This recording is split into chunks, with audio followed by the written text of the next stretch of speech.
बठिंडा के गांव जीदा में अचानक एक घर में जोरदार धमाका हुआ। धमाके में घर का हिस्सा उड़ गया, लोग घायल हो गए और इलाके में दहशत फैल गई। बाद में पता चला कि ये धमाका किसी सिलेंडर या शॉर्ट सर्किट का नहीं, बल्कि एक स्टूडेंट द्वारा बनाए गए बम का था। जी हाँ, ये कोई आम छात्र नहीं बल्कि लॉ की पढ़ाई करने वाला गुरप्रीत था, जिसने खुद माना कि उसने YouTube देखकर बम बनाया।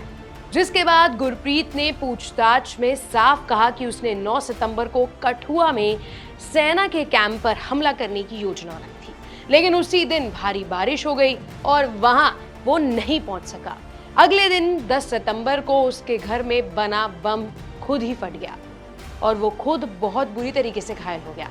धमाका इतना तेज था कि उसका एक हाथ काटना पड़ा। गुरप्रीत ने अफसोस जताते हुए ये कहा कि अब मैं बम नहीं बना सकता क्योंकि इसके लिए 2 हाथ चाहिए होते हैं। अब ये समझते हैं कि इस बम का निर्माण कैसे हुआ। गुरप्रीत ने जनवरी में आतंकी नेता मसूद अजहर का भाषण सुनना शुरू किया और जून जुलाई से उसने ऑनलाइन अलग अलग पते पर केमिकल मंगवाना शुरू कर दिए और इन खतरनाक केमिकल का इस्तेमाल करके 3 किलो का बम बना दिया। ये बम बनाने की टेक्निक उसने YouTube से सीखी, जिसमें उसने केमिकल को सुखाकर मिलाकर उसमें लगभग 3 किलो का टोटल बम बना दिया। 10 सितंबर को पहला धमाका हुआ घर में। इसके बाद घर से बचे केमिकल हटाने की कोशिश में और भी धमाके होते रहे। पिता जगतार सिंह भी इस हादसे में घायल हो गए। कुल मिलाकर 5 दिनों में कई धमाके हुए।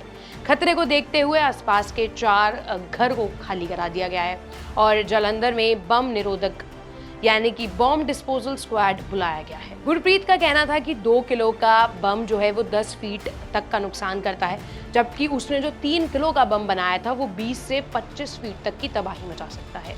उससे जब पूछा गया कि अगर ये बम ट्रेन या बस में फट जाता तो क्या होता, तो उसने कहा कि अगर रास्ते में फट जाता तो फट जाता। पुलिस ने ये साफ कर दिया है कि ये मामला बड़ी साजिश से जुड़ा हो सकता है और अब उस पर UAPA यानी कि अनलॉफुल एक्टिविटीज प्रिवेंशन एक्ट लगाया जा रहा है। एक और जहां लोग YouTube का इस्तेमाल पढ़ाई और नई चीजों को सीखने के लिए कर रहे हैं, वहीं गुरप्रीत जैसे लोग इसे बम बनाने और आतंकी गतिविधियों का जरिया बना रहे हैं।